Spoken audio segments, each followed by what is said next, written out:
In a hospital, Simon suddenly wakes up in bed and freaks out because he doesn't remember coming here. Dr. Newman calms him down and explains that last night paramedics found Simon having caloric abdominal convulsions in front of his house. The hospital had to evacuate the contents of Simon's stomach. Newman is usually a pediatric doctor, but since the hospital is short-staffed, he's helping in the EI. He gives Simon a lollipop before telling him that he technically died. His heart stopped for nearly 2 minutes, but the doctors managed to bring him back. To check his memories, Simon tells Newman his personal information without issue. However, he struggles to remember the date and says that it's the year 2000. Newman asks him for his wife's name, but Newman doesn't understand. The doctor reveals that the year is actually 2002, and that Simon has a wife called Anna. Simon then begins remembering the night of the incident. He was lying on the road in the rain and the orderly Travis saved him. They took him to the hospital where a team of doctors surrounded him. His heart suddenly stopped and the doctors started chest compressions, while Simon's spirit floated out of his body to look at the scene. When the doctors used the defibrillator, his spirit was pulled back into his body. Hours later, when Simon was about to wake up, he overheard Nurse Clayton telling Newman that Simon was poisoned and it had to be reported to the police. But Newman wanted to run the tests first. In the present, Newman concludes that Simon has short-term amnesia since he can't remember in the past 2 years. He assures him that his memory will slowly come back. But Simon still can't believe he has a wife. Moments later, a blonde woman appears in the room and rushes to hug Simon, relieved to find him alive and healthy. When she kisses him, he doesn't react, so she wonders what's wrong. An awkward Simon tells her about his memory issue. So the woman has a breakdown and says that she has nothing left before bursting out of the room. Simon immediately chases after her, but Travis and Newman stop him, saying that nobody left his room. When Simon asks Newman why he didn't tell his wife about the amnesia, Newman says he did. At that moment, his wife Anna appears next to them and hugs him in relief. Afterward, Newman uses a puzzle as a metaphor to guide Simon through his memories. Anna explains she wasn't with Newman last night. She was at home while he was in this neighborhood, but she doesn't know why. Simon theorizes he was visiting his brother Peter, who recently moved into their dead parents' house. However, Anna says that Peter died before Simon met her. He starts freaking out and Anna wants to comfort him, but Newman keeps her away. Then Simon says he was going to visit his brother last night and Newman realizes he's talking about the last day he remembers from 2000. Flashes of memory show Simon hugging his brother, a car on the road at night, and Simon driving in the rain. He remembers seeing a bright light followed by an empty void, which makes him cry. Anna tells him that he was in a car accident before he met her, but she never learned the details. She only knew that he visited his brother, which was strange, because the siblings hadn't talked to each other since they fought over their parents' estate. As they walk down the corridor, Simon sees Travis winking at him. Anna keeps talking, explaining that after the car accident, Simon was brought to this hospital too. She also tells him that he came to this town 2 days ago to close up his parents' house, which has been abandoned since Peter's death. His plans included packing up the furniture and fixing a few things. Newman points out that the fumes from certain cleaning products could have poisoned him. However, Simon has a vision of stairs and broken glass. After Newman leaves the room, Anna slaps Simon and tells him to stop pretending. Simon has no idea what she means, and Anna says that Simon killed his brother. She also asks if she is really worth all this. Their conversation is interrupted when Travis enters the room, announcing it's time for another test. Anna uses the chance to leave while Travis puts Simon in the MRI machine. He tells him there are rumors that somebody tried to kill him. Simon dismisses it, sharing the fumed theory. Travis says that everybody dies, but the why and the how are the biggest mysteries. Then Simon is left alone in the machine so the scan can begin. However, a mysterious man enters the room and gives him an injection. Simon can't move because he's strapped to the machine and screams for help, only to pass out. In the evening, Simon wakes up in bed screaming. Other patients in the room are staring at him and Travis calls him wacko. Dr. Truman enters the room and tries to calm him down. As he asks what's going on, Simon tells him what happened in the MRI lab. But Truman says that he was admitted to this room last night. A very confused Simon asks about his wife and Newman. Yet Truman explains he has no wife and there's no Newman on the staff. He also reveals that the car accident was last night and Simon had been unconscious until now. Simon runs out of the room and goes to the MRI lab where he finds other doctors scanning. An old lady. He keeps running around the hospital until Truman finds him in the cafe. When Simon asks what year it is, Truman answers 2000. Simon freaks out and swears he's crazy. So Truman theorizes that he heard things while he was unconscious and his mind came up with a story, for example. Trevette could have inspired the name Travis, and Newman comes from Truman. At that moment, Clayton enters the room and Simon recognizes her from the 2002 hospital. She's soon followed by a second nurse. who turns out to be Anna. Simon calls her by her name and asks her if she's been here the last 24 hours. But she says no and doesn't recognize him. Simon insists he was here yesterday and he wasn't dreaming before asking Anna to say that she knows him. Truman and Clayton push him down on the bed and give him another injection. As Simon tells them that they aren't real, he wakes up in the MRI machine. The stranger approaches him again and gets the syringe ready. But this time, Simon screams as loud as possible and Newman and Clayton come to check on him. The stranger hides behind the door and Simon tells Newman about him. But the doctor doesn't believe him, because his medicine is known for causing mild psychiatric side effects. After Clayton gives him more medicine to calm him down, she and Newman leave. Simon keeps kicking the machine until Clayton comes back. He tells her he's claustrophobic, so she agrees to free just one of his hands to shut him up. Simon immediately uses this hand to unstrap himself and rushes to look behind the door. But there's nothing there. Afterwards, Simon returns to his room and confirms he's alone again. He tells Newman that someone tried to kill him. But Newman doesn't believe him and reminds him of the medicine side effects. To calm Simon down, Newman shows him the security footage to prove that there was nobody else in the room with him. Travis thinks that the stranger is part of the shattered memories. Simon mentions Truman and Newman says it rings a bell. Then he mentions Travid, and Travis tells him he's still in the hospital because he's been waiting for a heart transplant. Desperate for answers, Simon quickly runs to the other patients' rooms and finds Trav sleeping behind a plastic curtain. As Newman also comes in, Trav wakes up and asks for a cigarette.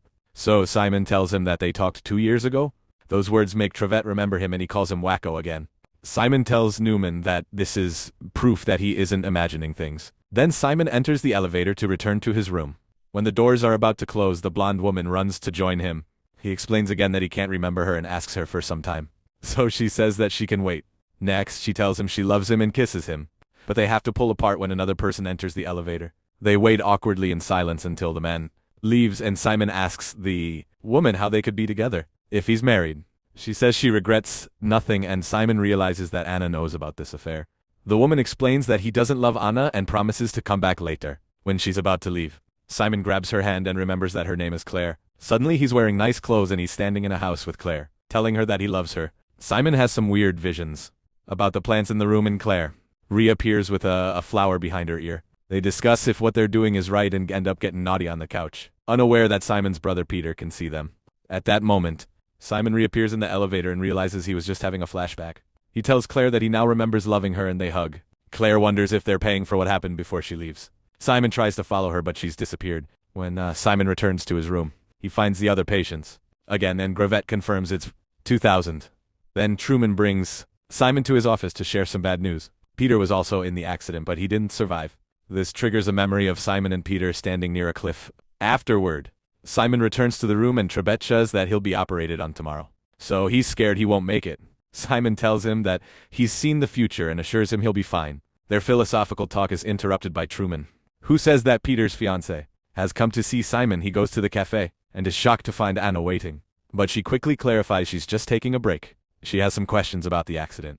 However, Clayton calls her back to work. After Anna leaves, Claire enters the cafe and reveals she's Peter's fiancée. Simon freaks out because he can't believe she's doing this to his brother. Claire says she wishes she could go back in time and change things, while Simon remembers reuniting with Peter with a hug. When he opens his eyes, Claire is gone and Anna is back.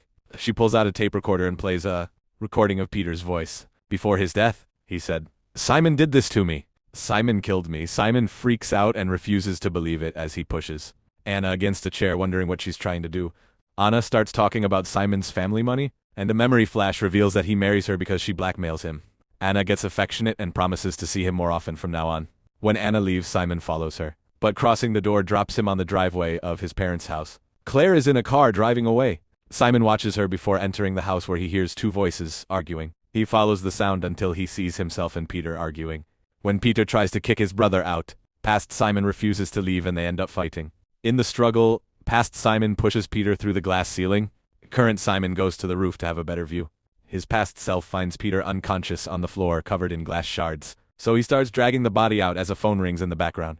Simon watches his past self put Peter in the car and drive away. Suddenly, the stranger appears behind Simon and tries to attack him. Simon immediately defends himself and loses his mind as he tells the men to stay away from him. He manages to steal the weapon and starts to repeatedly stab the attacker. Confusing memories flash in his mind before Simon reappears in the hospital room, killing his attacker on top of a bed. At that moment, Clayton enters the room and checks on the body, revealing that it's actually Travid. Simon screams because he refuses to believe he killed a friend. So, Clayton runs away in fear. Then Simon looks at the body too and confirms he made a mistake.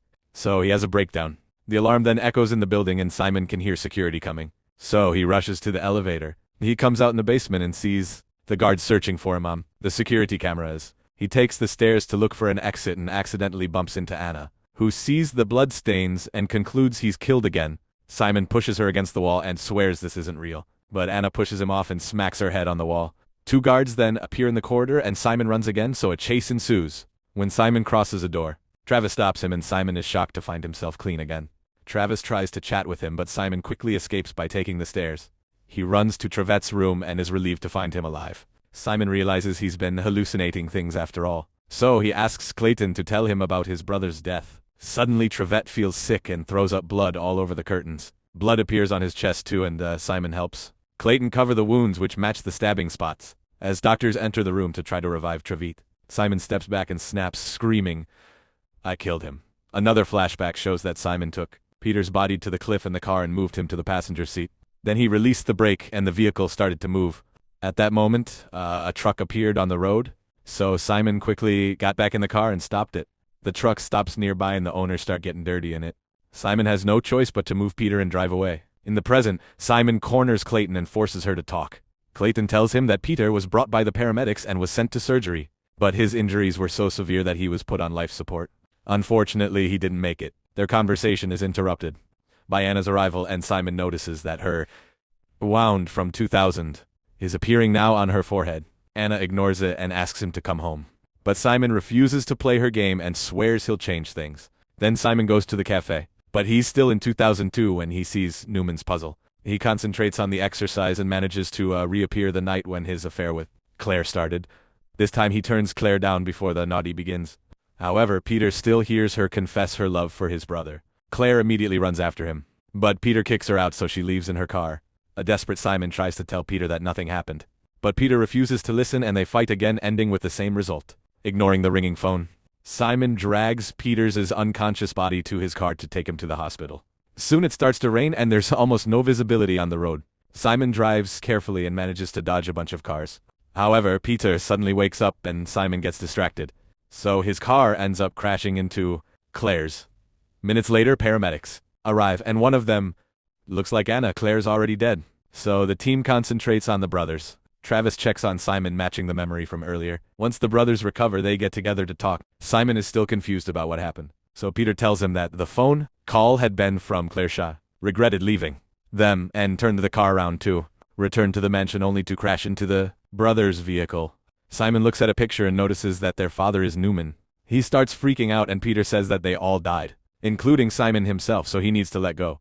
Refusing to give up, Simon reappears on the road with Travis rescuing him. The hospital scene happens the same way. Simon's heart stops at 8 p.m., which matches the year 2000, and his death happens at 8:02, which matches 2002. His spirit watches everything from above and rushes to get back in the body.